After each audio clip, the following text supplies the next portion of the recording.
in today's class we will continue the classification of accounting theory. In last class we have seen the first classification of accounting theory, that is structural theory. Structural theory ಅಂದ್ರೆ ಏನು ಅಂತ ಅರ್ಥ ಆಗಿದೆ ಅಂತ ಅನ್ಕೊಂತೀನಿ. Structural theory ಏನಂದ್ರೆ first ಒಂದು accounting practice existing present ಅಲ್ಲಿ ಇರುವಂತಹ ಅಕೌಂಟಿಂಗ್ ಪ್ರಾಕ್ಟೀಸಸ್ ಅನ್ನ ಎಕ್ಸ್ಪ್ಲೈನ್ ಮಾಡುತ್ತೆ. ಅಂದ್ರೆ ಒಬ್ಬ ಅಕೌಂಟೆಂಟ್ ಒಂದು ಅಕೌಂಟಿಂಗ್ ಪ್ರಾಕ್ಟೀಸ್ ಒಂದು ಅಕೌಂಟಿಂಗ್ ಮೆಥಡ್ಸ್ ಅನ್ನ ಒಂದು ನೇಚರ್ ಆಫ್ ಬಿಸ್ನೆಸ್ ಅಲ್ಲಿ ಹೇಗೆ ಯೂಸ್ ಮಾಡ್ತಿದ್ದಾನೆ, ಹೇಗೆ ಅದನ್ನ ಒಂದು ವರ್ಲ್ಡ್ ಅಲ್ಲಿ ಒಂದು ಅಕೌಂಟಿಂಗ್ ಮೆಥಡ್ಸ್ ಅಥವಾ ಪ್ರಿನ್ಸಿಪಲ್ಸ್ ಏನಿದೆ ಹೇಗೆ ವರ್ಕ್ ಆಗ್ತಿದೆ ಅನ್ನೋದನ್ನ ಇದು ಜಸ್ಟ್ ಎಕ್ಸ್ಪ್ಲೈನ್ ಮಾಡುತ್ತೆ. ಹಾಗೆ ಒಬ್ಬ ಅಕೌಂಟೆಂಟ್ ಏನ್ ವರ್ಕ್ ಮಾಡ್ತಾನೆ ಅನ್ನೋದನ್ನ ಇದು ಅಬ್ಸರ್ವ್ ಮಾಡುತ್ತೆ. ಆ ಅಬ್ಸರ್ವೇಷನ್ ಮೇಲೆ ಹಾಗೆ ಒಂದು ಈವೆಂಟ್ಸ್ ಅಥವಾ ಏನೋ ಒಂದು ಸಿಚುವೇಶನ್ಸ್ ಅಕ್ಕರ್ ಆದಾಗ ಅಕೌಂಟೆಂಟ್ಸ್ ಅದಕ್ಕೆ ಹೇಗೆ ರಿಯಾಕ್ಟ್ ಮಾಡ್ತಾನೆ, ಆ ಒಂದು ಈವೆಂಟ್ಗೆ ಅವನು ಹೇಗೆ ಒಂದು ಸೊಲ್ಯೂಷನ್ ಅನ್ನ ಕಂಡುಕೊಳ್ತಾನೆ ಅನ್ನೋದನ್ನ ಡೀಟೇಲ್ ಆಗಿ ಅಬ್ಸರ್ವ್ ಮಾಡೋದಿಲ್ಲ, ಅದನ್ನ ನಾವು ಸ್ಟ್ರಕ್ಚರಲ್ ಥಿಯರಿ ಅಂತ ಕರಿತೀವಿ. ಸ್ಟ್ರಕ್ಚರಲ್ ಥಿಯರಿಯಲ್ಲಿ ಫಸ್ಟ್ ಪ್ರೆಸೆಂಟ್ ಅಕೌಂಟಿಂಗ್ ಪ್ರಾಕ್ಟೀಸಸ್ ಏನಿದೆ ಅದನ್ನ ಅಬ್ಸರ್ವ್ ಮಾಡ್ತಾರೆ. ಹಾಗೆ ಒಬ್ಬ ಅಕೌಂಟೆಂಟ್ ಒಬ್ಬ ಒಂದು ಬಿಸ್ನೆಸ್ ಟ್ರಾನ್ಸಾಕ್ಷನ್ಸ್ ಅನ್ನ ಯಾವ ಒಂದು ಮೆಥಡ್ಸ್ ಅಲ್ಲಿ ಯಾವ ಒಂದು ಪ್ರಿನ್ಸಿಪಲ್ಸ್ ರೂಲ್ಸ್ ಅನ್ನ ಯೂಸ್ ಮಾಡ್ತಾನೆ ಒಂದು ಹಾಗೆ ಸರ್ಟನ್ ಸಿಚುವೇಶನ್ಸ್ ಅಥವಾ ಈವೆಂಟ್ಸ್ ಅಕ್ಕರ್ ಆದಾಗ ಅಕೌಂಟೆಂಟ್ಸ್ ಒಂದು ಬಿಸ್ನೆಸ್ ಆಗಿರುವಂತಹ ಒಂದು ಕಂಪನಿಯಲ್ಲಿ ಇರುವಂತಹ ಅಕೌಂಟೆಂಟ್ಸ್ ಹೇಗೆ ರಿಯಾಕ್ಟ್ ಮಾಡ್ತಾರೆ, ಹಾಗೆ ಅದಕ್ಕೆ ಹೇಗೆ ಒಂದು ಸೊಲ್ಯೂಷನ್ ಅನ್ನ ಕಂಡುಕೊಳ್ತಾರೆ ಅನ್ನೋಂತಹ ಟೋಟಲ್ ಅಬ್ಸರ್ವೇಷನ್ಸ್ ಅನ್ನ ಮಾಡಿ ಆ ಅಬ್ಸರ್ವೇಷನ್ ಬೇಸ್ ಮೇಲೆ over all general observation base ಮೇಲೆ ಒಂದು ಪ್ರಿನ್ಸಿಪಲ್ಸ್ ಮತ್ತೆ ರೂಲ್ಸ್ ಅಂಡ್ ರೆಗ್ಯುಲೇಷನ್ಸ್ ಅನ್ನ ಫಾರ್ಮ್ ಮಾಡೋದನ್ನ ಸ್ಟ್ರಕ್ಚರಲ್ ಥಿಯರಿ ಅಂತ ಕರೀತೀವಿ. ಸ್ಟ್ರಕ್ಚರಲ್ ಥಿಯರಿ ಜಸ್ಟ್ ಅವರು ಒಂದು ಈವೆಂಟ್ಸ್ ಅನ್ನ ಒಂದು ಅಕೌಂಟೆಂಟ್ಸ್ ಹೇಗೆ ಇದ್ ಮಾಡ್ತಾನೋ ಅದ್ರ ಬೇಸ್ ಮೇಲೆ ಒಂದು ಪ್ರಿನ್ಸಿಪಲ್ಸ್ ಅನ್ನ ರೆಡಿ ಮಾಡ್ತಾರೆ. ಅಂದ್ರೆ ಕಾಸ್ ಮತ್ತೆ ಎಫೆಕ್ಟ್, ಒಂದು ಏನೋ ಒಂದು ರೀಸನ್ ಇಂದ ಯಾವ್ದೋ ಒಂದು ಈವೆಂಟ್ಸ್ ಅಕ್ಕರ್ ಆಗುತ್ತೆ. ಆ ಈವೆಂಟ್ಸ್ ಅಕ್ಕರ್ ಆದಾಗ ಅಂದ್ರೆ ಒಂದು ರೀಸನ್ ಇಂದ ಒಂದು ಎಫೆಕ್ಟ್ ಕ್ರಿಯೇಟ್ ಆಗುತ್ತೆ. ಸೊ ಅಂತ ಒಂದು ಸಿಚುವೇಶನ್ ಅಲ್ಲಿ ಒಬ್ಬ ಅಕೌಂಟೆಂಟ್ಸ್ ಯಾವ ರೀತಿಯ ಡಿಸಿಷನ್ಸ್ ಅನ್ನ ತಗೊಂಡಿದ್ದಾನೆ ಅನ್ನೋದ್ರ ಬೇಸ್ ಮೇಲೆ ಪ್ರಿನ್ಸಿಪಲ್ಸ್ ಕ್ರಿಯೇಟ್ ಆಗುತ್ತೆ. ದೆನ್ ನೆಕ್ಸ್ಟ್ ಒನ್ ಅಂದ್ರೆ ಸ್ಟ್ರಕ್ಚರಲ್ ಥಿಯರಿ ಅವರು ಜಸ್ಟ್ ಅಬ್ಸರ್ವ್ ಮಾಡ್ತಾರೆ. ಹಾಗೆ ಜನರಲ್ ಆಗಿ ಒಬ್ಬ ಅಕೌಂಟೆಂಟ್ಸ್ ಏನ್ ಡಿಸಿಷನ್ಸ್ ತಗೊಂಡಿರ್ತಾನೆ ಪ್ರೆಸೆಂಟ್ ಸಿಚುವೇಶನ್ಸ್ ಬೇಸ್ ಮೇಲೆ ಜನರಲ್ ಆಗಿ ಒಂದು ಅಕೌಂಟೆಂಟ್ಸ್ ಬಿಹೇವಿಯರ್ಸ್ ಅನ್ನ ನೋಡಿ ಡಿಟೇಲ್ ಆಗಿ ಅದನ್ನ ಸ್ಟಡಿ ಮಾಡಿ ಅದಕ್ಕೆ ಒಂದು ಜನರಲ್ ಕನ್ಕ್ಲೂಷನ್ ಅನ್ನ ತಗೊಂಡ್ಬರ್ತಾರೆ. ಅಂದ್ರೆ ಈ ತರ ಒಂದು ಈವೆಂಟ್ಸ್ ಅಕ್ಕರ್ ಆದ್ರೆ ಈ ತರ ಒಂದು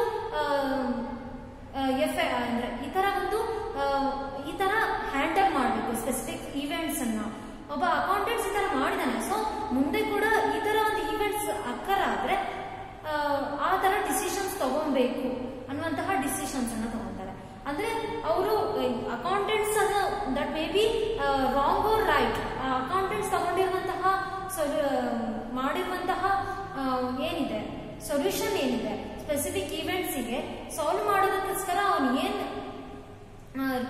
ರಿಪೋರ್ಟ್ ಅಥವಾ ಏನ್ ರಿಯಾಕ್ಟ್ ಮಾಡಿರ್ತಾನೆ ಅದು ಸರಿ ಇರ್ಲಿ ತಪ್ಪಿರ್ಲಿ ಆ ಒಂದು ಜಸ್ಟ್ ಅಬ್ಸರ್ವ್ ಮಾಡ್ಬಿಟ್ಟು ಓವರ್ ಆಲ್ ಆಗಿ ಸ್ಟಡಿ ಮಾಡಿ ಓವರ್ ಆಲ್ ಆಗಿ ಒಂದು ಪ್ರಿನ್ಸಿಪಲ್ ಅನ್ನ ಕ್ರಿಯೇಟ್ ಮಾಡ್ತಾರೆ. So it does not give any meaning to the accounting practices or it does not suggest or criticise accountants. ಅಂದ್ರೆ ಅಕೌಂಟೆಂಟ್ ಗೆ ಏನು ಸಜೆಷನ್ಸ್ ಕೊಡಲ್ಲ. ಅಂದ್ರೆ ಸ್ಪೆಸಿಫಿಕ್ ಈವೆಂಟ್ಸ್ ಅಕ್ಕರ್ ಆದ್ರೆ ಈ ತರ ಮಾಡ್ಬೇಕು ಅನ್ನೋಂತಹ ಈವೆಂಟ್ಸ್ ಅನ್ನ ಸಜೆಷನ್ಸ್ ಅನ್ನ ಕೊಡಲ್ಲ ಅಥವಾ ಕ್ರಿಟಿಸೈಸ್ ಮಾಡಲ್ಲ. But they just explain how accountants reacted to certain situations ಅನ್ನೋದನ್ನ ಮಾತ್ರ ಹೇಳ್ತಾರೆ. So structural theory just explain how accountants reacted to certain situations. ಅದ್ರ ಬೇಸ್ ಮೇಲೆ ಅಂದ್ರೆ ಓವರ್ ಆಲ್ ಆಗಿ ಅಕೌಂಟೆಂಟ್ಸ್ ಹೇಗೆ ಒಂದು ಸರ್ಟನ್ ಸಿಚುವೇಶನ್ ಅಲ್ಲಿ ವರ್ಕ್ ಮಾಡಿದ್ದಾರೆ ಅನ್ನೋ ಬೇಸ್ ಮೇಲೆ ಮಾತ್ರ ಸ್ಟ್ರಕ್ಚರಲ್ ಥಿಯರಿ ಇದಾಗಿದೆ. That may be wrong or right, ಅಂದ್ರೆ ಸರ್ಟನ್ ಸಿಚುವೇಶನ್ ಮತ್ತೆ ಅಕ್ಕರ್ ಆದ್ರೆ ಇದೇ ಒಂದು ಈ ಮೆಥಡ್ಸ್ ಅಥವಾ ಪ್ರಾಕ್ಟೀಸಸ್ ಅಕೌಂಟೆಂಟ್ಸ್ ಏನ್ ಮಾಡಿದ್ದಾರೆ ಅದೇ ಯೂಸ್ಫುಲ್ ಆಗುತ್ತೋ ಇಲ್ವೋ ಅನ್ನೋದನ್ನ ಅವ್ರು ಸ್ಟಡಿ ಮಾಡಲ್ಲ. ಬಟ್ ಈ ತರ ಒಂದು ಅಕ್ಕರ್ ಆಗಿರೋದ್ರಿಂದ ಸಿಚುವೇಶನ್ ಅಕ್ಕರ್ ಆದಾಗ ಈ ತರ ರಿಯಾಕ್ಟ್ ಮಾಡಿದ್ರು ಅಕೌಂಟೆಂಟ್. ಸೊ ಇದು ಈ ತರ ಇವೆಂಟ್ಸ್ ಅಕ್ಕರ್ ಆದ್ರೆ ನಾವು ಈ ತರ ರಿಯಾಕ್ಟ್ ಮಾಡಬೇಕು ಅನ್ನುವಂತಹ ಪ್ರಿನ್ಸಿಪಲ್ಸ್ ಅನ್ನ ತಗೊಂಡ್ಬರ್ತಾರೆ ಸ್ಟ್ರಕ್ಚರಲ್ ಥಿಯರಿಗೆ. It does not give any explanation, ಅಂದ್ರೆ ಒಂದು ಇಂಟರ್ಪ್ರಿಟೇಷನ್ ಮಾಡಲ್ಲ. ಸೊ ಈ ಒಂದು ಇಮಿಟೇಷನ್ ಇಂದ ನೆಕ್ಸ್ಟ್ ನಾವು ಇಂಟರ್ಪ್ರಿಟೇಷನಲ್ ಥಿಯರಿ ಇಂಟ್ರೊಡ್ಯೂಸ್ ಆಯ್ತು. Its name itself says that it interpreted or give meaning to the accounting practices. That is, ಒಂದು ಅಕೌಂಟಿಂಗ್ ಪ್ರಾಕ್ಟೀಸಸ್ ಎಕ್ಸಿಸ್ಟಿಂಗ್ ಅಲ್ಲಿ ಇರುವಂತಹ ಅಕೌಂಟಿಂಗ್ ಪ್ರಾಕ್ಟೀಸಸ್ ಏನಿದೆ ಅದರದ್ದು ಅರ್ಥ ವಿವರಣೆಯನ್ನ ಮಾಡುತ್ತೆ. ಅಂದ್ರೆ ಈ ಈವೆಂಟ್ಸ್ ಅಲ್ಲಿ ನಾವು ಅಕೌಂಟೆಂಟ್ಸಿಗೆ ಸಜೆಷನ್ಸ್ ಅನ್ನ ಕೊಡುತ್ತೆ, ಯಾವ ರೀತಿಯ ಮೆಥಡ್ಸ್ ಅನ್ನ ಯೂಸ್ ಮಾಡಬೇಕು, ಯಾವ ಒಂದು ಅಕೌಂಟಿಂಗ್ ಪ್ರಾಕ್ಟೀಸಸ್ ಅನ್ನ ಮಾಡಬೇಕು, ಹಾಗೆ ಒಂದು ಬಿಸ್ನೆಸ್ ಟ್ರಾನ್ಸಾಕ್ಷನ್ಸ್ ಅಲ್ಲಿ ಯಾವ ರೀತಿ ಒಂದು ಅಕೌಂಟ್ಸ್ ಅನ್ನ ರೆಕಾರ್ಡ್ ಮಾಡಬೇಕು, ಅಥವಾ ಸರ್ಟನ್ ಇವೆಂಟ್ಸ್ ಅಕ್ಕರ್ ಆದಾಗ ಯಾವ ರೀತಿ ಅದಕ್ಕೆ ರಿಯಾಕ್ಟ್ ಮಾಡಬೇಕು ಅನ್ನುವಂತಹ ಸಜೆಷನ್ಸ್ ಅನ್ನ ಇಂಟರ್ಪ್ರಿಟೇಷನಲ್ ಥಿಯರಿ ಕೊಡುತ್ತೆ. This interpretational theory gives importance to interpretation of the accounting practices. That is this interpretational theory emphasizes on giving interpretations and meaning as accounting practices are followed. ಅಂದ್ರೆ present ಅಲ್ಲಿ ಏನ್ accounting practices follow ಆಗ್ತಾ ಇದೆ ಅದಕ್ಕೆ ಒಂದು ಅರ್ಥವನ್ನ ಕೊಡುವಂತಹ ಕೆಲಸ ಇಂಟರ್ಪ್ರಿಟೇಷನಲ್ ಥಿಯರಿ ಮಾಡುತ್ತೆ. ಅಂದ್ರೆ ಒಬ್ಬ ಅಕೌಂಟೆಂಟ್ಸ್ ಏನ್ ಒಂದು ಅಕೌಂಟಿಂಗ್ ಪ್ರಾಕ್ಟೀಸಸ್ ನ ಫಾಲೋ ಮಾಡ್ತಿದ್ದಾನೆ ಅವನಿಗೆ ಯಾವ ರೀತಿ ಒಂದು ಅಕೌಂಟಿಂಗ್ ಪ್ರಾಕ್ಟೀಸಸ್ ಮಾಡಬೇಕು, ಯಾವ ರೀತಿ ಸರ್ಟನ್ ಸಿಚುವೇಶನ್ ಅಥವಾ ಈವೆಂಟ್ಸ್ ಅಕ್ಕರ್ ಆದಾಗ ಹೇಗೆ ಬಿಹೇವ್ ಮಾಡಬೇಕು, ಯಾವ ಮೆಥಡ್ಸ್ ಅನ್ನ ಯೂಸ್ ಮಾಡಬೇಕು ಅನ್ನುವಂತಹ ಸಜೆಷನ್ಸ್ ಅನ್ನ ಕೊಡುವಂತಹ ಕೆಲಸವನ್ನ ಇಂಟರ್ಪ್ರಿಟೇಷನಲ್ ಥಿಯರಿ ಮಾಡುತ್ತೆ. Then this theory provides proper basis for evaluating accounting practices. ಅಂದ್ರೆ it gives importance to evaluation of accounting practices. Evaluate existing accounting practices. Present ಆಗಿರುವಂತಹ ಅಕೌಂಟಿಂಗ್ ಪ್ರಾಕ್ಟೀಸಸ್, ಅಕೌಂಟಿಂಗ್ ಮೆಥಡ್ಸ್ ಏನಿದೆ ಅದು ಕನ್ಸಿಸ್ಟೆಂಟ್ ಆಗಿದೆಯಾ, useful ಆಗಿದೆಯಾ ಅನ್ನೋದನ್ನ ನೋಡೋ ಕೆಲಸ ಇಂಟರ್ಪ್ರಿಟೇಷನಲ್ ಥಿಯರಿ ಮಾಡುತ್ತೆ. This interpretational theory also known as semantical theory. Then first this theory provides a proper basis for evaluating accounting practices, then resolving accounting issues and making accounting propositions. First ಏನು ಒಂದು accounting practices, present accounting practices ಇದೆ ಅದನ್ನ evaluate ಮಾಡುವಂತಹ ಕೆಲಸವನ್ನ interpretational theory ಮಾಡುತ್ತೆ. First they will evaluate, ಅಂದ್ರೆ first present accounting practices methods ಏನಿದೆ ಅದು ಅಂಡರ್ಸ್ಟ್ಯಾಂಡಬಲ್ ಆಗಿದೆಯಾ ಅಕೌಂಟೆಂಟ್ಸಿಗೆ, ಹಾಗೆ ಕನ್ಸಿಸ್ಟೆಂಟ್ ಆಗಿ ವರ್ಕ್ ಆಗ್ತಿದೆಯಾ, ಅಂದ್ರೆ ಎಲ್ಲಾ ಸಿಚುವೇಶನ್ಸಿಗೂ ಅದು ಅಪ್ಲೈ ಆಗ್ತಿದೆಯಾ, ಪ್ರಾಕ್ಟಿಕಲ್ ಆಗಿ ಆ ಒಂದು ಸಿಚುವೇಶನ್ಸ್ ಅನ್ನ ಹ್ಯಾಂಡಲ್ ಮಾಡೋಕೆ ಈ ಅಕೌಂಟಿಂಗ್ ಪ್ರಾಕ್ಟೀಸಸ್ ಏನಿದೆ ಅದು ಯೂಸ್ಫುಲ್ ಆಗ್ತಿದೆಯಾ, usefulness, consistency and understandability of the accounting practices are evaluated first. Then resolving accounting issue, ಅಂದ್ರೆ ಬಂದಿರುವಂತಹ ಅಕೌಂಟಿಂಗ್ ಪ್ರಾಬ್ಲಮ್ಸ್ ಅನ್ನ ಹೇಗೆ ಸಾಲ್ವ್ ಮಾಡಬೇಕು, ಅಂದ್ರೆ ಪ್ರೆಸೆಂಟ್ ಅಲ್ಲಿ ಅಕೌಂಟಿಂಗ್ ಇಶ್ಯೂಸ್ ಏನೇನ್ ಆಗ್ತಾ ಇದೆ ಅದನ್ನ ಹೇಗೆ ಸಾಲ್ವ್ ಮಾಡಬೇಕು ಅನ್ನೋಂತಹ ಸಜೆಷನ್ಸ್ ಅನ್ನ ಅಕೌಂಟೆಂಟ್ಸ್ ಗೆ ಕೊಡುವಂತಹ ವರ್ಕ್ ಅನ್ನ ಇಂಟರ್ಪ್ರಿಟೇಷನಲ್ ಥಿಯರಿ ಮಾಡುತ್ತೆ. Then next giving accounting propositions, that is making accounting propositions, ಅಂದ್ರೆ ಒಂದು ಪ್ರಿನ್ಸಿಪಲ್ಸ್ ಮತ್ತೆ ಥಿಯರೀಸ್ ಅನ್ನ ಒಂದು ಪ್ರೆಸೆಂಟ್ ಸಿಚುವೇಶನ್ಸ್ ಗೆ ತಕ್ಕಂತೆ ಕ್ರಿಯೇಟ್ ಮಾಡೋದಕ್ಕೆ ಪ್ರಪೋಸಿಷನ್ಸ್ ಅಂದ್ರೆ ಪ್ರಿನ್ಸಿಪಲ್ಸ್, ರೂಲ್ಸ್ ಅಂಡ್ ರೆಗ್ಯುಲೇಷನ್ಸ್ ಅನ್ನ ಫಾರ್ಮ್ ಮಾಡುತ್ತೆ. ಅಂದ್ರೆ ಪ್ರೆಸೆಂಟ್ ಅಲ್ಲಿ ಇರುವಂತಹ ಅಕೌಂಟಿಂಗ್ ಇಶ್ಯೂಸ್ ಅನ್ನ ಏನ್ ಸಾಲ್ವ್ ಮಾಡೋದಕ್ಕೆ ಮತ್ತೆ ಮುಂದೆ ಇಂಥ ಇವೆಂಟ್ಸ್ ಅಕ್ಕರ್ ಆದ್ರೆ ಹೇಗೆ ಬಿಹೇವ್ ಮಾಡಬೇಕು, ಹೇಗೆ ಮೆಥಡ್ಸ್, ಯಾವ ಮೆಥಡ್ಸ್ ಅನ್ನ ಫಾಲೋ ಮಾಡಬೇಕು ಅನ್ನೋದಕ್ಕೆ ಪ್ರಿನ್ಸಿಪಲ್ಸ್ ಮತ್ತೆ ರೂಲ್ಸ್ ಅಂಡ್ ರೆಗ್ಯುಲೇಷನ್ಸ್ ಅನ್ನ, ಪ್ರಪೋಸಿಷನ್ಸ್ ಅನ್ನ ಅಂದ್ರೆ ಪ್ರತಿಪಾದನೆಯನ್ನ ಹೇಗೆ ಪ್ರತಿಪಾದನೆ ಮಾಡಬೇಕು ಅಕೌಂಟ್ಸ್ ಅನ್ನ ಅನ್ನುವಂತಹ ಸಜೆಷನ್ಸ್ ಅನ್ನ ಇಂಟರ್ಪ್ರಿಟೇಷನಲ್ ಥಿಯರಿ ಮಾಡುತ್ತೆ. Structural theory just explain how accountants are reacted to certain situations, ಅಂದ್ರೆ ಸರ್ಟನ್ ಸಿಚುವೇಶನ್ಸ್ ಅಕ್ಕರ್ ಆದಾಗ ಹೇಗೆ ಬಿಹೇವ್ ಮಾಡಿದ್ರು ಅಕೌಂಟೆಂಟ್ಸ್ ಅನ್ನುವಂತಹ ಜಸ್ಟ್ ಎಕ್ಸ್ಪ್ಲೈನ್ ಮಾಡುತ್ತೆ. ಬಟ್ ಇಂಟರ್ಪ್ರಿಟೇಷನ್ ಆಫ್ ಥಿಯರಿ ಹೇಗೆ ಬಿಹೇವ್ ಮಾಡಬೇಕು, ಸರ್ಟನ್ ಸಿಚುವೇಶನ್ಸ್ ಅಲ್ಲಿ ಒಂದು ಅಕೌಂಟಿಂಗ್ ಇಶ್ಯೂಸ್ ಅನ್ನ ಹೇಗೆ ಸಾಲ್ವ್ ಮಾಡಬೇಕು ಅನ್ನುವಂತಹ ಸಜೆಷನ್ಸ್ ಅನ್ನ ಕೊಡುತ್ತೆ. ಹಾಗೆ ಪ್ರೆಸೆಂಟ್ ಇರುವ ಅಕೌಂಟಿಂಗ್ ಪ್ರಾಕ್ಟೀಸಸ್ ಏನಿದೆ ಅದರದ್ದು ಮೀನಿಂಗ್ ಏನು, ಯಾಕೆ ಅದು ಫಾಲೋ ಆಗ್ತಾ ಇದೆ, ಹೇಗೆ ಫಾಲೋ ಮಾಡಬೇಕು ಅನ್ನುವಂತಹ ಸಜೆಷನ್ಸ್ ಅನ್ನ ಕೊಡುತ್ತೆ. ಹಾಗೆ ಅಕೌಂಟಿಂಗ್ ಇಶ್ಯೂಸ್ ಅನ್ನ ಸಾಲ್ವ್ ಮಾಡೋಕ್ಕೆ ಯಾವ ರೀತಿಯ ಮೆಥಡ್ಸ್ ಅಥವಾ ಪ್ರಿನ್ಸಿಪಲ್ಸ್ ಬೇಕು ಅದನ್ನ ಫಾರ್ಮುಲೇಟ್ ಮಾಡೋದಕ್ಕೆ ಇಂಟರ್ಪ್ರಿಟೇಷನ್ ಆಫ್ ಥಿಯರಿ ಹೆಲ್ಪ್ ಮಾಡುತ್ತೆ. Then advantages of this interpretational theory. This theory helps to analyze and assess what accountants do and seek to do, and they undertake to explain phenomenon to accountants. ಅಂದ್ರೆ ನಾನು already ಹೇಳಿದೆ, that is it helps to accountants how to react in certain situations. ಅಂದ್ರೆ ಒಂದು business world ಅಲ್ಲಿ ಒಂದು certain situations ಅಥವಾ events ಏನಿದೆ ಅದು ಅನ್ಸರ್ಟನ್ ಆಗಿರುತ್ತೆ. ಸೊ ಅಕೌಂಟಿಂಗ್ ಪ್ರಿನ್ಸಿಪಲ್ಸ್ ಅಥವಾ ಥಿಯರೀಸ್ ಏನ್ ಫಾರ್ಮುಲೇಟ್ ಆಗಿದೆ ಅದು ಎಲ್ಲಾ ಈವೆಂಟ್ಸ್ ಅಲ್ಲೂ ಹೆಲ್ಪ್ಫುಲ್ ಆಗುತ್ತೆ ಅಂತ ಹೇಳಕ್ಕಾಗಲ್ಲ. ಸೊ ಏನಾದ್ರೂ ಅನ್ಸರ್ಟನಿಟೀಸ್ ಅಥವಾ ಪ್ರಾಬ್ಲಮ್ಸ್ ಕ್ರಿಯೇಟ್ ಆದಾಗ ದಿಸ್ ಇಂಟರ್ಪ್ರಿಟೇಷನಲ್ ಥಿಯರಿ ಏನಿದೆ ಅಕೌಂಟೆಂಟ್ಸ್ಗೆ ಹೇಗೆ ರಿಯಾಕ್ಟ್ ಮಾಡಬೇಕು ಅಥವಾ ಒಂದು ಸರ್ಟನ್ ಇವೆಂಟ್ಸ್ ಅಲ್ಲಿ ಯಾವ ಒಂದು ಮೆಥಡ್ಸ್ ಅನ್ನ ಯೂಸ್ ಮಾಡಬೇಕು, ಯಾವ ಒಂದು ಪ್ರಿನ್ಸಿಪಲ್ಸ್ ಅಕೌಂಟಿಂಗ್ ಪ್ರಿನ್ಸಿಪಲ್ಸ್ ಅನ್ನ ಯೂಸ್ ಮಾಡಬೇಕು ಅನ್ನುವಂತಹ ಸಜೆಷನ್ಸ್ ಅನ್ನ ಕೊಡುತ್ತೆ. ದೆನ್ ಆ ಒಂದು ಫೆನೋಮಿನಾ ಅಥವಾ ಈವೆಂಟ್ಸ್ ಅನ್ನ ಎಕ್ಸ್ಪ್ಲೈನ್ ಮಾಡುವಂತಹ ಕೆಲಸವನ್ನ ದಿಸ್ ಇಂಟರ್ಪ್ರಿಟೇಷನಲ್ ಥಿಯರಿ ಮಾಡುತ್ತೆ. Then this theory helps in understanding the implication of using accounting concepts in the real business world. This structural theory ಏನಿದೆ ಅದರ ಡಿಸ್ಅಡ್ವಾಂಟೇಜಸ್ ಲಿಮಿಟೇಷನ್ ಹೇಳುವಾಗ ಹೇಳ್ತಾರೆ ಇದು ಒಂದು ಅಸಂಪ್ಷನ್ಸ್ ಬೇಸ್ ಮೇಲಿದೆ. ಸೊ ರಿಯಲ್ ಬಿಸ್ನೆಸ್ ವರ್ಲ್ಡ್ ಅಲ್ಲಿ ಇದು ಯೂಸ್ಫುಲ್ ಆಗುತ್ತೆ ಅಂತ ಹೇಳಕ್ಕಾಗಲ್ಲ. ಯಾಕಂದ್ರೆ ಈ ಈವೆಂಟ್ ಅಲ್ಲಿ ಪ್ರೆಸೆಂಟ್ ಅಲ್ಲಿ ಒಂದು ಈವೆಂಟ್ಸ್ ಅನ್ನ ಸಾಲ್ವ್ ಮಾಡಕ್ಕೆ ಸರ್ಟೈನ್ ಮೆಥಡ್ಸ್ ಅನ್ನ ಯೂಸ್ ಮಾಡಿದ್ದಾರೆ ಅಂದ್ರೆ ಮುಂದೆ ಅದೇ ಈವೆಂಟ್ಸ್ ಅಕ್ಕರ್ ಆದಾಗ ಈ ಮೆಥಡ್ಸ್ ಯೂಸ್ಫುಲ್ ಆಗದೇ ಇರಬಹುದು, ಕನ್ಸಿಸ್ಟೆಂಟ್ ಆಗಿ ಯೂಸ್ಫುಲ್ ಆಗದೇ ಇರಬಹುದು. ಸೊ ದಿಸ್ ಇಂಟರ್ಪ್ರಿಟೇಷನಲ್ ಥಿಯರಿ ಏನಿದೆ ರಿಯಲ್ ಬಿಸ್ನೆಸ್ ವರ್ಲ್ಡ್ ಅಲ್ಲಿ ಅಕೌಂಟಿಂಗ್ ಕಾನ್ಸೆಪ್ಟ್ ಅನ್ನ ಹೇಗೆ ಯೂಸ್ ಮಾಡಬೇಕು, ಇಂಪ್ಲಿಕೇಶನ್ ಹೇಗೆ ಮಾಡಬೇಕು ಅಕೌಂಟಿಂಗ್ ಕಾನ್ಸೆಪ್ಟ್ ಅನ್ನ ಅದನ್ನ ಸರಿಯಾಗಿ ಅರ್ಥ ಮಾಡ್ಕೊಳ್ಳೋದಕ್ಕೆ ಈ ಇಂಟರ್ಪ್ರಿಟೇಷನಲ್ ಥಿಯರಿ ಹೆಲ್ಪ್ಫುಲ್ ಆಗಿದೆ. Then this theory builds a correspondence between the interpretation of procedures and users as to accounting informations. There are so many users who needs accounting informations. ಅಂದ್ರೆ ಎಕ್ಸ್ಟರ್ನಲ್ ಯೂಸರ್ಸ್ ಯಾರಿದ್ದಾರೆ, that may be creditors ಇರ್ಬೋದು. ಅಂದ್ರೆ creditors ಅಂದ್ರೆ ಒಂದು ಕಂಪನಿಗೆ loan ಕೊಟ್ಟವರು, fund ಫೆಸಿಲಿಟಿಯನ್ನ ಕೊಟ್ಟವರು, that may ಅಥವಾ ಇನ್ವೆಸ್ಟರ್ಸ್ ಇರ್ಬೋದು, ಒಂದು ಕಂಪನಿಯಲ್ಲಿ ಫಂಡ್ ಅನ್ನ ಇನ್ವೆಸ್ಟ್ ಮಾಡಿದವರು ಇರ್ಬೋದು. ಇವರೆಲ್ಲರೂ ಅಥವಾ ಟ್ಯಾಕ್ಸ್ ಡಿಪಾರ್ಟ್ಮೆಂಟ್ಸ್ ಇರ್ಬೋದು, ಗೌರ್ಮೆಂಟ್ಸ್ ಇರ್ಬೋದು, ಇವರೆಲ್ಲ ಬಿಸ್ನೆಸ್ ಅಥವಾ ಒಂದು ಬಿಸ್ನೆಸ್ ಹೇಗೆ ರನ್ ಆಗ್ತಿದೆ ಅನ್ನೋದನ್ನ ನೋಡಕ್ಕೆ ಅಲ್ಲಿರುವಂತಹ ಅಕೌಂಟಿಂಗ್ ಇನ್ಫಾರ್ಮೇಶನ್ಸ್ ಅನ್ನ ಯೂಸ್ ಮಾಡ್ತಾರೆ. ಸೊ ನಾವು ಒಂದು ಬಿಸ್ನೆಸ್ ಅಲ್ಲಿ ಒಂದು ಅಕೌಂಟಿಂಗ್ ಪ್ರಾಕ್ಟೀಸಸ್ ಅಥವಾ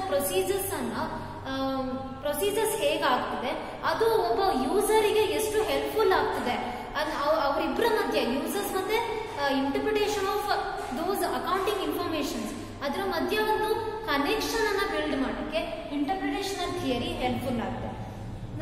ಅಂದ್ರೆ ಫಾರ್ ಎಕ್ಸಾಂಪಲ್ ಈಗ ಒಬ್ಬ ಯೂಸರ್ಗೆ ಒಂದು ಬ್ಯಾಲೆನ್ಸ್ ಶೀಟ್ ಅನ್ನ ನೋಡಿದ ತಕ್ಷಣ ಅಲ್ಲಿರುವಂತಹ ಕ್ಯಾಶ್ ಸರ್ಟನ್ ಕ್ಯಾಶ್ ಅಥವಾ ಒಂದು ಅಸೆಟ್ಸ್ ಇದನ್ನೆಲ್ಲ ನೋಡಿದ ತಕ್ಷಣ ಅಸೆಟ್ಸ್ ಅಥವಾ ಲ್ಯಾಬಿಲಿಟೀಸ್ ಅನ್ನ ನೋಡಿದ ತಕ್ಷಣ ಗೋತ್ರು ಆದ ತಕ್ಷಣ ಅವನಿಗೆ ಒಂದು ಬಿಸ್ನೆಸ್ ಯಾವ ರೀತಿ ರನ್ ಆಗ್ತಿದೆ, ಎಷ್ಟು ಪ್ರಾಫಿಟ್ ಮೇಕಿಂಗ್ ಅಲ್ಲಿ ಇದೆ, ಅಂದ್ರೆ ನನಗೆ ಎಷ್ಟು ಮಟ್ಟಿಗೆ ಈ ರಿಟರ್ನ್ ಬರುತ್ತೆ, ನನ್ನ ಲೋನು ಯಾವ ಟೈಮಲ್ಲಿ ಅವರು ಸಾಲ್ವ್ ಮಾಡಬಹುದು, ಲೋನ್ ರಿಟರ್ನ್ ಕೊಡಬಹುದು ಅನ್ನುವಂತಹ ಇದನ್ನ ಅವನು ಈಸಿಯಾಗಿ ಒಂದು ಬ್ಯಾಲೆನ್ಸ್ ಶೀಟ್ ಅಥವಾ ಫಿನಾನ್ಷಿಯಲ್ ಸ್ಟೇಟ್ಮೆಂಟ್ ಅನ್ನ ನೋಡಿದ ತಕ್ಷಣ ಈಸಿಯಾಗಿ ಒಬ್ಬ ಯೂಸರ್ ಅರ್ಥ ಮಾಡ್ಕೊಂತಾನೆ. ಸೊ ಈ ಇಂಟರ್ಪ್ರಿಟೇಷನಲ್ ಥಿಯರಿ ಏನಿದೆ ಆ ಯೂಸರಿಗೆ ಆ ಒಂದು ಅಕೌಂಟಿಂಗ್ ಇನ್ಫಾರ್ಮೇಶನ್ಸ್ ಏನಿದೆ ಅದು ಚೆನ್ನಾಗಿ ಅರ್ಥ ಆಗೋದಕ್ಕೆ ಅದರದ್ದು ಎಫೆಕ್ಟ್ ಏನಿದೆ ಅದು ಅರ್ಥ ಆಗೋದಕ್ಕೆ ಹೆಲ್ಪ್ಫುಲ್ ಆಗುತ್ತೆ. Then next it helps to find out the methods to improve the meaning and interpretation of accounting informations in terms of experience about human behavior and information processing capacity. ಮತ್ತೆ ಇದು ಒಂದು methods ಅಥವಾ ಒಂದು concepts ಏನಿದೆ ಅದನ್ನ find out ಮಾಡೋದಕ್ಕೆ, ಅದಕ್ಕೆ ಸರಿಯಾದ ಒಂದು ಮೀನಿಂಗ್ ಅನ್ನ, ಇಂಟರ್ಪ್ರಿಟೇಷನ್ ಅನ್ನ ಕೊಡೋದಕ್ಕೆ, ಅಕೌಂಟಿಂಗ್ ಇನ್ಫಾರ್ಮೇಶನ್ಸ್ ಗೆ ಸರಿಯಾದ ಒಂದು ಅರ್ಥ ವಿವರಣೆಯನ್ನ ಮಾಡೋದಕ್ಕೆ, ಅರ್ಥವನ್ನ ನೀಡೋದಕ್ಕೆ ಇದು ಹೆಲ್ಪ್ಫುಲ್ ಆಗಿದೆ. ಹಾಗೆ ಒಂದು ಹ್ಯೂಮನ್ ಬಿಹೇವಿಯರ್, ಒಂದು in terms of experiences about human behaviour and information processing capacity. ಅಂದ್ರೆ ಒಬ್ಬ ಯೂಸರ್ಸ್ ಏನಿದ್ದಾನೆ ಅವನ ಒಂದು ಬಿಹೇವಿಯರ್ ಅನ್ನ ಅರ್ಥ ಮಾಡ್ಕೊಳ್ಳೋದಕ್ಕೆ, ಆ ಅಕೌಂಟಿಂಗ್ ಇನ್ಫಾರ್ಮೇಶನ್ಸ್ ಅನ್ನ ಅವನು ಕರೆಕ್ಟ್ ಆಗಿ ಒಬ್ಬನಿಗೆ ಆ ಯೂಸರ್ಸ್ಗೆ ಎಕ್ಸ್ಪ್ಲೇನ್ ಮಾಡೋದ್ರಿಂದ ಅವನು ಮುಂದೆ ಏನ್ ಡಿಸಿಷನ್ಸ್ ತಗೊಬೇಕು, ಹೇಗೆ ಬಿಹೇವ್ ಮಾಡಬೇಕು ಅನ್ನುವಂತಹ ಸಜೆಷನ್ಸ್ ಅನ್ನ ಕೊಡುತ್ತೆ. ಈ ಒಂದು ರೀತಿಯಲ್ಲಿ ಇದು ಅಡ್ವಾಂಟೇಜಸ್ ಅನ್ನ ಕೊಡುತ್ತೆ ಇಂಟರ್ಪ್ರಿಟೇಷನಲ್ ಥಿಯರಿ. ಈಗ there is a lot difference between structural theory and interpretational theory. ಅಂದ್ರೆ ಸ್ಟ್ರಕ್ಚರಲ್ ಥಿಯರಿಗೂ ಮತ್ತೆ ಇಂಟರ್ಪ್ರಿಟೇಷನಲ್ ಥಿಯರಿಗೂ ಸರ್ಟನ್ ಡಿಫರೆನ್ಸಸ್ ಇದೆ. ಅದೇನೇನು ಅಂತ ನೋಡೋಣ. First one, purpose. Structural theory is motivated by missionary zeal and interpretational theory is motivated by a desire to analyze, criticize and suggest. ಅಂದ್ರೆ this structural theory ಏನಿದೆ ಅದು ಒಂದು ಸ್ಟ್ರಾಂಗ್ ಎಂಥೂಸಿಯಾಸಮ್ ಬೇಸ್ ಮೇಲೆ motivate ಆಗುತ್ತೆ. ಅಂದ್ರೆ ನಾನು ಇಂಥ ಒಂದು ಸರ್ಟನ್ ಸಿಚುವೇಶನ್ ಅಲ್ಲಿ ಅಕೌಂಟೆಂಟ್ಸ್ ಹೇಗೆ ರಿಯಾಕ್ಟ್ ಮಾಡ್ತಾರೆ ಅನ್ನೋದನ್ನ ಅಬ್ಸರ್ವ್ ಮಾಡೋದಕ್ಕಷ್ಟೇ ಸ್ಟ್ರಕ್ಚರಲ್ ಥಿಯರಿ ಹೆಲ್ಪ್ಫುಲ್ ಮಾಡುತ್ತೆ. ಅಂದ್ರೆ ಒಬ್ಬ ಗ್ರೇಟ್ ಎಂಥೂಸಿಯಾಸ್ಟಿಕ್ ಪರ್ಸನ್ ಆ ಒಂದು ಅಕೌಂಟೆಂಟ್ಸ್ ಹೇಗೆ ರಿಯಾಕ್ಟ್ ಮಾಡ್ತಾರೆ ಸರ್ಟನ್ ಇವೆಂಟ್ಸ್ ಅಲ್ಲಿ ಅನ್ನೋದನ್ನ ನೋಡೋದಕ್ಕೆ ಮಾತ್ರ ಅದನ್ನ ಸ್ಟ್ರಕ್ಚರಲ್ ಥಿಯರಿಯನ್ನ ಯೂಸ್ ಮಾಡ್ತಾನೆ. But interpretational theory motivated by desire to analyse, criticise and suggest. ಅಂದ್ರೆ ಇದು ಇಂಟರ್ಪ್ರಿಟೇಷನಲ್ ಥಿಯರಿಗೆ ಯಾಕೆ ಮೋಟಿವೇಟ್ ಆಗುತ್ತೆ ಅಂದ್ರೆ, ಯಾಕೆ ಯೂಸ್ಡ್ ಆಗುತ್ತೆ ಅಂದ್ರೆ, ಒಂದು ಅಕೌಂಟಿಂಗ್ ಪ್ರಾಕ್ಟೀಸಸ್ ಏನಿದೆ ಅದಕ್ಕೆ ಮೀನಿಂಗ್ ಅನ್ನ ಒದಗಿಸೋಕೆ, ಅಂದ್ರೆ ಅದ್ರದ್ದು ಅಕೌಂಟಿಂಗ್ ಸರ್ಟನ್ ಸಿಚುವೇಶನ್ಸ್ ಅಲ್ಲಿ ಹೇಗೆ ವರ್ಕ್ ಮಾಡಬೇಕು, ಅದೇ ಮತ್ತೆ ಅಕೌಂಟಿಂಗ್ ಪ್ರಾಕ್ಟೀಸಸ್ ಮೆಥಡ್ಸ್ ಇದೆ ಅದಕ್ಕೆ ಮೀನಿಂಗ್ ಅನ್ನ ಕೊಡೋದಕ್ಕೆ, ಅದನ್ನ ಅನಲೈಸ್ ಮಾಡೋದಕ್ಕೆ, ಇವ್ಯಾಲ್ಯುವೇಟ್ ಮಾಡೋದಕ್ಕೆ, ಅಂದ್ರೆ ಪ್ರೆಸೆಂಟ್ ಅಲ್ಲಿ ಯೂಸ್ಫುಲ್ ಆಗಿದೆಯೋ ಇಲ್ವಾ ನೋಡೋದಕ್ಕೆ, ಪ್ರಾಕ್ಟಿಕಲ್ ಆಗಿ ರಿಯಲ್ ಬಿಸ್ನೆಸ್ ವರ್ಲ್ಡ್ ಅಲ್ಲಿ ಅದು ಸರಿಯಾಗಿ ವರ್ಕ್ ಆಗ್ತಿದ್ಯಾ ಇಲ್ವಾ ನೋಡೋದಕ್ಕೆ, ಹಾಗೆ ಕ್ರಿಟಿಸೈಸ್ ಮಾಡೋದಕ್ಕೆ, ಅಂದ್ರೆ ಸರ್ಟನ್ ಸಿಚುವೇಶನ್ ಸರಿಯಾಗಿ ವರ್ಕ್ ಆಗಿಲ್ಲ ಅಂದ್ರೆ ಅದನ್ನ ಕ್ರಿಟಿಸೈಸ್ ಮಾಡೋದಕ್ಕೆ, ಹಾಗೆ ಸರ್ಟನ್ ಸಿಚುವೇಶನ್ ಅಲ್ಲಿ ಒಬ್ಬ ಅಕೌಂಟೆಂಟ್ಸ್ ಹೇಗೆ ಬಿಹೇವ್ ಮಾಡಬೇಕು ಅನ್ನುವಂತಹ ಸಜೆಷನ್ಸ್ ಅನ್ನ ನೀಡೋದಕ್ಕೆ ದಿಸ್ ಇಂಟರ್ಪ್ರಿಟೇಷನಲ್ ಥಿಯರಿ ಹೆಲ್ಪ್ಫುಲ್ ಆಗಿದೆ. Then second one, results. The actual data structural ಥಿಯರಿಯಲ್ಲಿ the actual data is outcome of adoption of procedures by accountants. ಅಂದ್ರೆ ಒಬ್ಬ ಅಕೌಂಟೆಂಟ್ಸ್ ಸರ್ಟನ್ ಸಿಚುವೇಶನ್ ಅಲ್ಲಿ ಯಾವ ಒಂದು ಪ್ರೊಸೀಜರ್ಸ್ ಅನ್ನ ಫಾಲೋ ಮಾಡಿದಾನೆ, ಅಡಾಪ್ಟ್ ಮಾಡಿದ್ದಾರೆ ಅನ್ನೋ ಬೇಸ್ ಮೇಲೆ ಇನ್ಫಾರ್ಮೇಶನ್ಸ್ ಅನ್ನ ಕಲೆಕ್ಟ್ ಮಾಡ್ತಾರೆ ಸ್ಟ್ರಕ್ಚರಲ್ ಥಿಯರಿಯಲ್ಲಿ ಒಬ್ಬ ಅಕೌಂಟೆಂಟ್ಸ್ ಸರ್ಟನ್ ಸಿಚುವೇಶನ್ಸ್ ಅಲ್ಲಿ ಯಾವ ಒಂದು ಮೆಥಡ್ಸ್ ಅನ್ನ ಅಡಾಪ್ಟ್ ಮಾಡ್ಕೊಂಡಿದ್ದಾನೆ ಅನ್ನೋ ಬೇಸ್ ಮೇಲೆ ಆಕ್ಚುಲಿ ಇನ್ಫಾರ್ಮೇಶನ್ಸ್ ಅನ್ನ ಕಲೆಕ್ಟ್ ಮಾಡ್ತಾರೆ. But interpretational theory gives meaningful interpretation to various terms and concepts. ಇಲ್ಲಿ ಜಸ್ಟ್ ಎಕ್ಸ್ಪ್ಲೈನ್ ಮಾಡುತ್ತೆ, ಅಂದ್ರೆ ಅಕೌಂಟೆಂಟ್ ಸರ್ಟನ್ ಸಿಚುವೇಶನ್ ಅಲ್ಲಿ ಈ ಮೆಥಡ್ಸ್ ಅನ್ನ ಯೂಸ್ ಮಾಡಿದಾನೆ ಅನ್ನುವಂತಹ ಇನ್ಫಾರ್ಮೇಶನ್ ಅನ್ನ ಕಲೆಕ್ಟ್ ಮಾಡೋದು, ಎಕ್ಸ್ಪ್ಲೈನ್ ಮಾಡೋದಷ್ಟೇ ಸ್ಟ್ರಕ್ಚರಲ್ ಥಿಯರಿ ಕೆಲಸ ಆಗುತ್ತೆ. ಬಟ್ ಇಂಟರ್ಪ್ರಿಟೇಷನಲ್ ಥಿಯರಿ ಒಂದು ಮೀನಿಂಗ್ಫುಲ್ ಇಂಟರ್ಪ್ರಿಟೇಷನ್ ಅನ್ನ ಒಂದು ಕಾನ್ಸೆಪ್ಟ್ ಅಥವಾ ಮೆಥಡಿಗೆ ಕೊಡುತ್ತೆ. ಅಂದ್ರೆ ಒಬ್ಬ ಅಕೌಂಟೆಂಟ್ಸಿಗೆ ಯಾವ ಮೆಥಡ್ಸ್ ಅನ್ನ ಅಡಾಪ್ಟ್ ಮಾಡ್ಕೊಬೇಕು ಸರ್ಟನ್ ಸಿಚುವೇಶನ್ಸ್ ಅಲ್ಲಿ ಅನ್ನುವಂತಹ ಸಜೆಷನ್ಸ್ ಅನ್ನ ಕೊಡೋದಕ್ಕೆ, ಮೀನಿಂಗ್ಫುಲ್ ಇಂಟರ್ಪ್ರಿಟೇಷನ್ ಅನ್ನ ಮಾಡೋದಕ್ಕೆ, ಮೆಥಡ್ಸ್ ಮತ್ತೆ ಕಾನ್ಸೆಪ್ಟ್ಸ್ ಅನ್ನ ಅರ್ಥ ವಿವರಣೆಯನ್ನ ಮಾಡೋದಕ್ಕೆ, ಆ ಒಂದು ಕಾನ್ಸೆಪ್ಟ್ ಅಂದ್ರೆ ಏನು, ಆ ಮೆಥಡ್ಸ್ ಅಂದ್ರೆ ಏನು, ಅದನ್ನ ಎಲ್ಲಿ ಯೂಸ್ ಮಾಡಬೇಕು ಅನ್ನುವಂತಹ ಎಕ್ಸ್ಪ್ಲನೇಷನ್ ಅನ್ನು ಕೊಡೋದಕ್ಕೆ ಇಂಟರ್ಪ್ರಿಟೇಷನ್ ಥಿಯರಿ ಹೆಲ್ಪ್ಫುಲ್ ಆಗುತ್ತೆ. Then empirical study, that is it is not structural theory, it is not possible to make an empirical study to prove whether users of data have interpreted correctly. ಅಂದ್ರೆ external users ಯಾರಿರ್ತಾರೆ ಅವರಿಗೆ ಒಬ್ಬ accountant ಏನ್ decisions ತಗೊಂಡಿರ್ತಾನೆ certain situations ಅಲ್ಲಿ ಏನ್ decisions ತಗೊಂಡಿರ್ತಾನೆ ಅದು ಒಬ್ಬ ಯೂಸರಿಗೆ, ಒಬ್ಬ ಎಕ್ಸ್ಟರ್ನಲ್ ಯೂಸರ್ಸ್ಗೆ ಆ ಅಕೌಂಟಿಂಗ್ ಇನ್ಫಾರ್ಮೇಶನ್ಸ್ ಯೂಸ್ಫುಲ್ ಆಗಿದೆಯಾ ಇಲ್ವಾ, ಅದು ಪ್ರಾಕ್ಟಿಕಲ್ ಆಗಿ ರಿಯಲ್ ಬಿಸ್ನೆಸ್ ವರ್ಲ್ಡ್ ಅಲ್ಲಿ ಕರೆಕ್ಟ್ ಆಗಿ ಯೂಸ್ಫುಲ್ ಆಗಿದೆಯಾ ಇಲ್ವಾ ಅನ್ನುವಂತಹ ಎಕ್ಸ್ಪ್ಲನೇಷನ್ ಅನ್ನ ಸ್ಟ್ರಕ್ಚರಲ್ ಥಿಯರಿ ಕೊಡಲ್ಲ. ಜಸ್ಟ್ ಅಕೌಂಟೆಂಟ್ಸ್ ಹೇಗೆ ಬಿಹೇವ್ ಮಾಡಿದ್ರು ಸರ್ಟನ್ ಸಿಚುವೇಶನ್ಸ್ ಅಲ್ಲಿ ಅನ್ನುವಂತಹ ಇವ್ಯಾಲ್ಯೂಯೇಷನ್ ಕೆಲಸವನ್ನು ಅಷ್ಟೇ ಸ್ಟ್ರಕ್ಚರಲ್ ಥಿಯರಿ ಮಾಡುತ್ತೆ. ಇದು ಒಬ್ಬ ಎಕ್ಸ್ಟರ್ನಲ್ ಯೂಸರಿಗೆ, that may be creditors or creditors, investors, tax department, government, ಇವರಿಗೆಲ್ಲ ಆ ಒಂದು ಅಕೌಂಟೆಂಟ್ಸ್ ಕೊಟ್ಟಿರುವಂತಹ ಅಕೌಂಟಿಂಗ್ ಇನ್ಫಾರ್ಮೇಶನ್ ಎಷ್ಟು ಮಟ್ಟಿಗೆ ಯೂಸ್ಫುಲ್ ಆಗಿದೆ ಅನ್ನುವಂತಹ ಎಕ್ಸ್ಪ್ಲನೇಷನ್. ಅಂದ್ರೆ ಇಂಪೆರಿಕಲ್ ಸ್ಟಡಿ ಅಂದ್ರೆ ಪ್ರಾಕ್ಟಿಕಲ್ ಆಗಿ ಆ ಒಂದು ಅಕೌಂಟಿಂಗ್ ಇನ್ಫಾರ್ಮೇಶನ್ ಅಕೌಂಟೆಂಟ್ ಏನ್ ಕೊಟ್ಟಿದ್ದಾನೆ ಅದು ಎಷ್ಟು ಮಟ್ಟಿಗೆ ಯೂಸ್ಫುಲ್ ಆಗಿದೆ ಅನ್ನುವಂತಹ ವಿಷಯವನ್ನ ಸ್ಟ್ರಕ್ಚರಲ್ ಥಿಯರಿ ಕೊಡಲ್ಲ. ಬಟ್ ಇಂಟರ್ಪ್ರಿಟೇಷನಲ್ ಥಿಯರಿಯಲ್ಲಿ empirical study can be made to determine whether correct interpretation is made by various users of the same data. ಅಂದ್ರೆ ಇಂಟರ್ಪ್ರಿಟೇಷನಲ್ ಥಿಯರಿಲಿ ಅವರು ಎಕ್ಸ್ಟರ್ನಲ್ ಯೂಸರ್ಸ್ ಬಗ್ಗೆ ಕೂಡ ಅವರ ಒಂದು ಬಿಹೇವಿಯರ್ ಏನಿದೆ ಅದ್ರ ಬಗ್ಗೆ ಕೂಡ ಯೋಚನೆ ಮಾಡ್ತಾರೆ. ಅಂದ್ರೆ ಅದ್ರ ಬೇಸ್ ಮೇಲೆ ಒಬ್ಬ ಅಕೌಂಟೆಂಟ್ ಎಕ್ಸ್ಟರ್ನಲ್ ಯೂಸರ್ಸ್ಗೆ ಯಾವ ರೀತಿಯಲ್ಲಿ ಅಕೌಂಟಿಂಗ್ ಇನ್ಫಾರ್ಮೇಶನ್ಸ್ ಬೇಕೋ ಆ ರೀತಿಯಲ್ಲಿ ಅಕೌಂಟಿಂಗ್ ಇನ್ಫಾರ್ಮೇಶನ್ಸ್ ಅನ್ನ, ಅಂದ್ರೆ ಫಿನಾನ್ಷಿಯಲ್ ರಿಪೋರ್ಟಿಂಗ್ ಅಥವಾ ಫಿನಾನ್ಷಿಯಲ್ ಸ್ಟೇಟ್ಮೆಂಟ್ಸ್ ಏನಿದೆ ಅದನ್ನ ಪ್ರಿಪೇರ್ ಮಾಡ್ತಾನೆ. ಹಾಗೆ ಅವರಿಗೆ ಅದನ್ನ ಕರೆಕ್ಟ್ ಆಗಿ ಇಂಟರ್ಪ್ರೆಟ್ ಮಾಡ್ತಾನೆ. ಅಂದ್ರೆ ಕರೆಕ್ಟ್ ಆಗಿ ಅದನ್ನ ಆ ಮೀನಿಂಗ್ ಏನು, ಅಂದ್ರೆ ನಾನು ಈ ಅಕೌಂಟಿಂಗ್ ಇನ್ಫಾರ್ಮೇಶನ್ಸ್ ಅನ್ನ ಯೂಸ್ ಮಾಡಿದ್ದೀನಿ, ಇದು ಯಾಕೆ ಯೂಸ್ ಮಾಡಿದ್ದೀನಿ, ಏನಕ್ಕೆ ಈ ಮೆಥಡ್ ಅನ್ನ ಯೂಸ್ ಮಾಡಿದ್ದೀನಿ ಅನ್ನುವಂತಹ ಎಕ್ಸ್ಪ್ಲನೇಷನ್ ಅನ್ನ ಆ ಅಕೌಂಟೆಂಟ್ ಎಕ್ಸ್ಟರ್ನಲ್ ಯೂಸರ್ಸ್ಗೆ ಕೊಡ್ತಾನೆ ಇಂಪೆರಿಕಲ್ ಸ್ಟಡಿಯಲ್ಲಿ. ಅಂದ್ರೆ ಪ್ರಾಕ್ಟಿಕಲ್ ಆಗಿ ಅದು ಯೂಸ್ಫುಲ್ ಆಗುತ್ತೆ. ಅಂದ್ರೆ ಯಾರಿಗೆ ಎಕ್ಸ್ಟರ್ನಲ್ ಯೂಸರ್ಸ್ಗೆ ಏನ್ ಇನ್ಫಾರ್ಮೇಶನ್ಸ್ ಬೇಕೋ ಅವ್ರು ಯಾವ ರೀತಿ ಅದನ್ನ ಅರ್ಥ ಮಾಡ್ಕೊಬೇಕು ಅವರಿಗೆ ಕರೆಕ್ಟ್ ಆದ ಇಂಟರ್ಪ್ರಿಟೇಷನ್ ಸಿಗುತ್ತೆ ಅದ್ರ ಬಗ್ಗೆ. Then approaches. Structural theory is inductive approach. ಅಂದ್ರೆ it gives a general principles or general conclusion.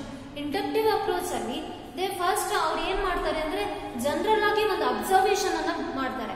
ಅಂದ್ರೆ ವರ್ಲ್ಡ್ ಅಲ್ಲಿ, ಒಂದು ಸೊಸೈಟಿಲಿ, ಒಂದು ಬಿಸ್ನೆಸ್ ವರ್ಲ್ಡ್ ಅಲ್ಲಿ ಒಂದು ಅಕೌಂಟೆಂಟ್ಸ್ ಯಾವ ರೀತಿ ಒಂದು ಮೆಥಡ್ಸ್ ಅಥವಾ ಪ್ರಿನ್ಸಿಪಲ್ಸ್ ಅನ್ನ ಫಾಲೋ ಮಾಡ್ತಿದ್ದಾರೆ, ಒಂದು ಸರ್ಟನ್ ಈವೆಂಟ್ಸ್ ಅಲ್ಲಿ ಯಾವ ಮೆಥಡ್ಸ್ ಫಾಲೋ ಆಗ್ತಿದೆ ಅನ್ನುವಂತಹ ಓವರ್ ಆಲ್ ಅಬ್ಸರ್ವೇಷನ್ಸ್ ಅನ್ನ ಮಾಡಿ ಅದಕ್ಕೆ ಆಮೇಲೆ ಒಂದು ಸರ್ಟನ್ ಈವೆಂಟ್ಸ್ ಅಲ್ಲಿ ಒಬ್ಬ ಅಕೌಂಟೆಂಟ್ಸ್ ಯಾವ ರೀತಿ ರಿಯಾಕ್ಟ್ ಮಾಡಿದಾನೆ, ಅಂದ್ರೆ ಸರ್ಟನ್ ಈವೆಂಟ್ಸ್ ಅಲ್ಲಿ ಯಾವ ರೀತಿ ಅವನು ಯಾವ ಮೆಥಡ್ಸ್ ಅನ್ನ, ಯಾವ ಒಂದು ಅಕೌಂಟಿಂಗ್ ಪ್ರಿನ್ಸಿಪಲ್ಸ್ ಅನ್ನ ಅಥವಾ ಅಕೌಂಟಿಂಗ್ ಮೆಥಡ್ಸ್ ಅನ್ನ ಯೂಸ್ ಮಾಡಿದಾನೆ, ಕಾನ್ಸೆಪ್ಟ್ಸ್ ಅನ್ನ ಯೂಸ್ ಮಾಡಿದಾನೆ ಅನ್ನೋದನ್ನ ನೋಡಿಕೊಂಡು ಜನರಲ್ ಆಗಿ ಯಾವ ರೀತಿ ಪ್ರಿನ್ಸಿಪಲ್ಸ್ ಅನ್ನ ಯೂಸ್ ಮಾಡಬೇಕು, ಜನರಲ್ ಕಾನ್ಸೆಪ್ಟ್ ಮೆಥಡ್ಸ್ ಅನ್ನ ಫಾರ್ಮುಲೇಟ್ ಮಾಡುತ್ತೆ ಸ್ಟ್ರಕ್ಚರಲ್ ಥಿಯರಿ. ಹಾಗೆ ಅದು ಕರೆಕ್ಟ್ ಆಗಿದೆಯಾ ಇಲ್ವಾ ಇವ್ಯಾಲ್ಯೂಯೇಟ್ ಮಾಡುತ್ತೆ. But interpretational theory is a deductive approach. ಅಂದ್ರೆ ಆಲ್ರೆಡಿ ಕನ್ಕ್ಲೂಡ್ ಆಗಿರುವಂತಹ ಈವೆಂಟ್ಸ್, ಅಂದ್ರೆ ಈವೆಂಟ್ಸ್ ಏನಿದೆ, ಅಂದ್ರೆ ಆಲ್ರೆಡಿ ಅಕ್ಕರ್ ಆಗಿರುವಂತಹ ಈವೆಂಟ್ಸ್ ಏನಿದೆ ಅದಕ್ಕೆ ಒಬ್ಬ ಅಕೌಂಟೆಂಟ್ಸಿಗೆ ಯಾವ ರೀತಿಯಾಗಿ ಬಿಹೇವ್ ಮಾಡಬೇಕು, ಅಂದ್ರೆ ಒಂದು ಕನ್ಕ್ಲೂಷನ್ ಏನಿದೆ ಅಥವಾ ಒಂದು ಈವೆಂಟ್ಸ್ ಏನಿದೆ ಅದರಲ್ಲಿ ಒಬ್ಬ ಅಕೌಂಟೆಂಟ್ಸ್ ಯಾವ ಮೆಥಡ್ ಅನ್ನ ಯೂಸ್ ಮಾಡಬೇಕು, ಪ್ರಾಕ್ಟಿಕಲ್ ಆಗಿ ಯಾವ ಮೆಥಡ್ಸ್ ಅನ್ನ ಯೂಸ್ ಮಾಡಿದ್ರೆ ಸರ್ಟನ್ ಈವೆಂಟ್ಸ್ ಅಥವಾ ಸರ್ಟನ್ ಪ್ರಾಬ್ಲಮ್ಸ್ ಏನಿದೆ ಅದನ್ನ ಸಾಲ್ವ್ ಮಾಡಬಹುದು, ಅಕೌಂಟಿಂಗ್ ಇಶ್ಯೂಸ್ ಏನಿದೆ ಅದನ್ನ ಸಾಲ್ವ್ ಮಾಡಬಹುದು ಅನ್ನೋದನ್ನ ತಿಳಿಸ್ಕೊಡುವಂತಹ ಕೆಲಸವನ್ನ ಇಂಟರ್ಪ್ರಿಟೇಷನಲ್ ಥಿಯರಿ ಮಾಡುತ್ತೆ. These are the differences between structural theory and interpretational theory. Then third classification of accounting theory is behavioral theory. That is, this theory attempts to measure and evaluate the economic, psychological and sociological effects of alternative accounting procedures and reporting media. ಅಂದ್ರೆ ಒಂದು social ಅಥವಾ psychological ಮತ್ತೆ economic events ಏನಿದೆ ಆ ಟೈಮಲ್ಲಿ ಯಾವ ರೀತಿಯ ಒಂದು ಅಕೌಂಟಿಂಗ್ ರಿಪೋರ್ಟ್ಸ್ ಅಥವಾ ಫಿನಾನ್ಷಿಯಲ್ ರಿಪೋರ್ಟ್ ಅಥವಾ ಅಕೌಂಟಿಂಗ್ ಮೆಥಡ್ಸ್ ಅನ್ನ ಯೂಸ್ ಮಾಡಬೇಕು ಅನ್ನುವಂತಹ ಎಕ್ಸ್ಪ್ಲನೇಷನ್ ಅನ್ನ ಬಿಹೇವಿಯರ್ ಥಿಯರಿ ಕೊಡುತ್ತೆ. ಅಂದ್ರೆ first they will evaluate the economic, psychological and sociological effects ಏನಿದೆ. ಅಂದ್ರೆ alternative methods, there are plenty of methods. ಅಂದ್ರೆ ಒಂದು ಅಕೌಂಟಿಂಗ್ ಪ್ರಿನ್ಸಿಪಲ್ಸ್ ಅಥವಾ ಥಿಯರಿಯಲ್ಲಿ ಒಂದೇ ಒಂದು ಮೆಥಡ್ಸ್, ಒಂದೇ ಪ್ರಿನ್ಸಿಪಲ್ಸ್ ಅನ್ನ ನಾವು ಯೂಸ್ ಮಾಡಲ್ಲ, ಪ್ಲೆಂಟಿ ಆಫ್ ಮೆಥಡ್ಸ್ ಅನ್ನ ಯೂಸ್ ಮಾಡ್ತೀವಿ.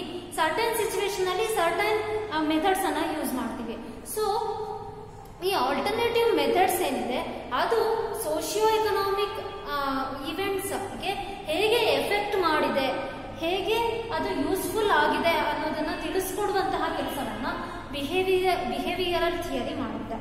Then, so this theory gives more importance for decision oriented effects of accounting reports and statements. That is, ಒಬ್ಬ ಅಕೌಂಟೆಂಟ್ಸ್ ಈ ಬಿಹೇವಿಯರ್ ಥಿಯರಿ ಪ್ರಕಾರ ಒಬ್ಬ ಅಕೌಂಟೆಂಟ್ಸ್ ಒಂದು ಅಕೌಂಟಿಂಗ್ ಇನ್ಫಾರ್ಮೇಶನ್ಸ್ ಅನ್ನ ಯಾವ ರೀತಿಯಾಗಿ ಕೊಡಬೇಕು ಅಂದ್ರೆ that must be useful to the external users.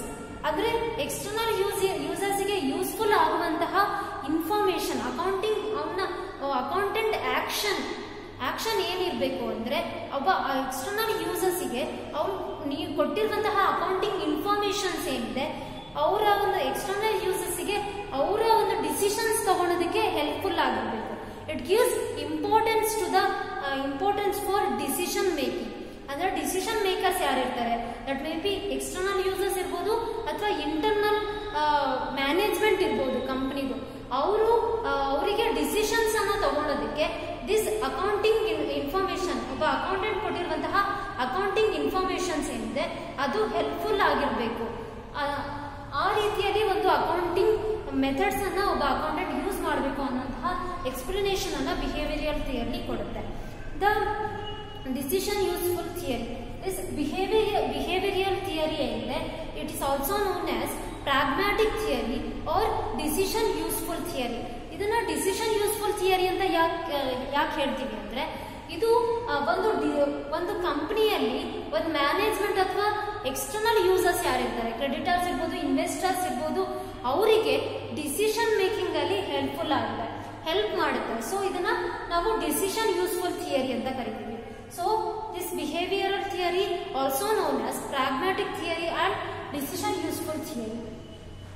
It gives more emphasis, gives more importance on the relevance of the information communicated to the decision making and the individual group behavior caused by the communication of the information.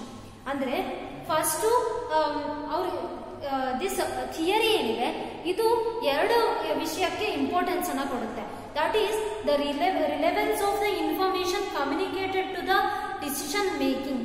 ಅಂದ್ರೆ accounting informations ಏನಿದೆ, ಒಬ್ಬ accountant ಏನ್ accounting information, financial statements ಇರ್ಬೋದು, financial reporting ಇರ್ಬೋದು, ಏನ್ prepare ಮಾಡಿರ್ತಾನೆ ಅದನ್ನ external users ಅಥವಾ ಮ್ಯಾನೇಜ್ಮೆಂಟ್ಗೆ ಕಮ್ಯುನಿಕೇಟ್ ಮಾಡೋದಕ್ಕೆ, ಆ ಇನ್ಫಾರ್ಮೇಶನ್ ಅನ್ನ ಕಮ್ಯುನಿಕೇಟ್ ಮಾಡ್ತಾನೆ. ದೆನ್ ಆ ಒಂದು ಕಮ್ಯುನಿಕೇಶನ್, ಆ ಒಂದು ಫಿನಾನ್ಷಿಯಲ್ ರಿಪೋರ್ಟಿಂಗ್ ಅಥವಾ ಫಿನಾನ್ಷಿಯಲ್ ಸ್ಟೇಟ್ಮೆಂಟ್ಸ್ ಅನ್ನ ನೋಡಿ ಆ ಇಂಡಿವಿಜುವಲ್ ಒಂದು ಮ್ಯಾನೇಜ್ಮೆಂಟ್ ಅಥವಾ ಎಕ್ಸ್ಟರ್ನಲ್ ಯೂಸರ್ಸ್ ಯಾರಿದ್ದಾರೆ ಅವರು ಹೇಗೆ ಬಿಹೇವ್ ಮಾಡ್ತಾರೆ ಅನ್ನೋದನ್ನ ಅಬ್ಸರ್ವ್ ಮಾಡುವಂತಹ ಕೆಲಸವನ್ನ ಬಿಹೇವಿಯರಲ್ ಥಿಯರಿ ಮಾಡುತ್ತೆ. ಇದು ಯಾವುದಕ್ಕೆ ಇಂಪಾರ್ಟೆನ್ಸ್ ಅನ್ನ ಕೊಡುತ್ತೆ ಅಂದ್ರೆ relevance of the information communicated to the decision ಮೇಕರ್ಸ್ಗೆ ಯಾವ ರೀತಿಯಲ್ಲಿ ಒಂದು ಅಕೌಂಟಿಂಗ್ ಇನ್ಫಾರ್ಮೇಶನ್ಸ್ ಅನ್ನ ಕೊಡೋದು ಹೇಗೆ, ಹಾಗೆ ಅವರು ಆ ಒಂದು ಅಕೌಂಟಿಂಗ್ ಇನ್ಫಾರ್ಮೇಶನ್, ಫಿನಾನ್ಷಿಯಲ್ ರಿಪೋರ್ಟ್ ಇರ್ಬೋದು, ಫಿನಾನ್ಷಿಯಲ್ ಸ್ಟೇಟ್ಮೆಂಟ್ಸ್ ಅನ್ನ ನೋಡಿ ಹೇಗೆ ಬಿಹೇವ್ ಮಾಡ್ತಾರೆ ಅನ್ನೋದನ್ನ ಅಬ್ಸರ್ವ್ ಮಾಡೋದಕ್ಕೆ ಜಾಸ್ತಿ ಇಂಪಾರ್ಟೆನ್ಸ್ ಅನ್ನ ಕೊಡ್ತಾರೆ. In short, this decision useful study analyze the behaviors of the users of the informations. ಅಂದ್ರೆ ಇವರು this behavioral theory ಏನಿದೆ this helpful in the understanding the behavior of the users of the informations.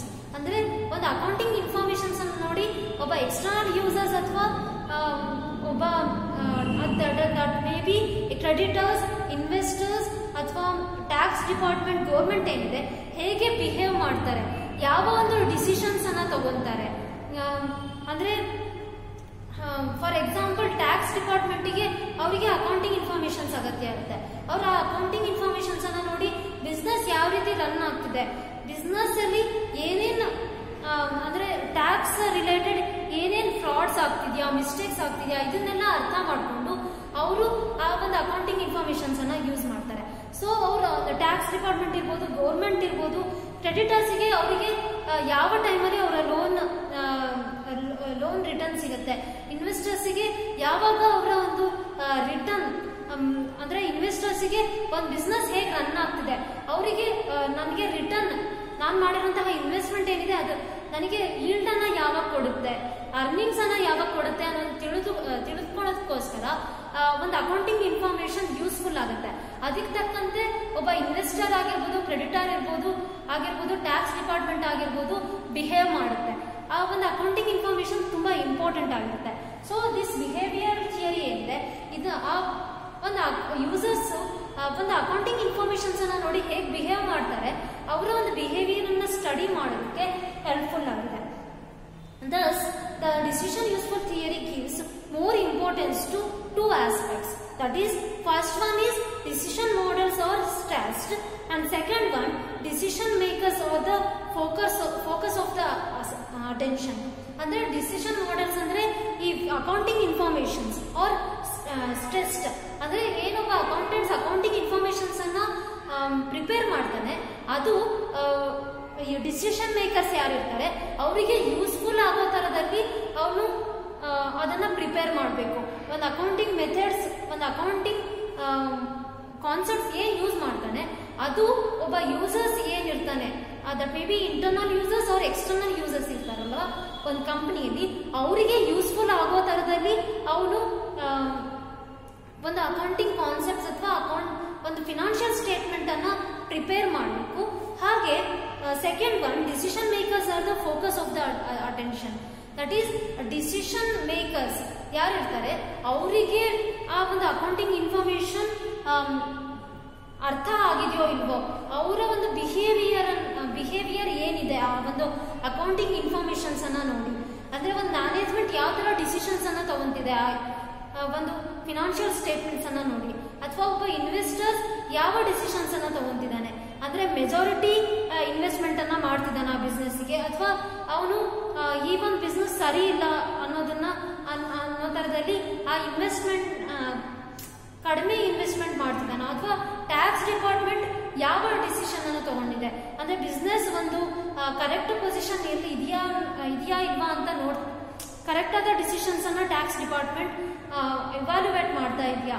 ಹಾಗೆ ಇವರೆಲ್ಲರೂ ಒಂದು accounting information ಮೇಲೆ depend ಆಗಿರ್ತಾರೆ. So ಒಂದು accounting information ಎಷ್ಟು ಮಟ್ಟಿಗೆ ಎಫಿಷಿಯಂಟ್ ಆಗಿ ಪ್ರಿಪೇರ್ ಆಗಿರ್ಬೇಕು ಅಂದ್ರೆ ಈ ಎಲ್ಲಾ ಯೂಸರ್ಸ್ ಕೂಡ ಆ ಒಂದು ಅಕೌಂಟಿಂಗ್ ಇನ್ಫಾರ್ಮೇಶನ್ಸ್ ಅನ್ನ ನೋಡಿ ಅವರ ಒಂದು ಡಿಸಿಷನ್ಸ್ ಅನ್ನ ಎಫಿಷಿಯಂಟ್ ಆಗಿ ತಗೊಬೇಕು, ಎಫೆಕ್ಟಿವ್ ಆಗಿ ತಗೊಳೋದಕ್ಕೆ ಈ ಒಂದು ಅಕೌಂಟಿಂಗ್ ಇನ್ಫಾರ್ಮೇಶನ್ ಹೆಲ್ಪ್ಫುಲ್ ಆಗಿರ್ಬೇಕು.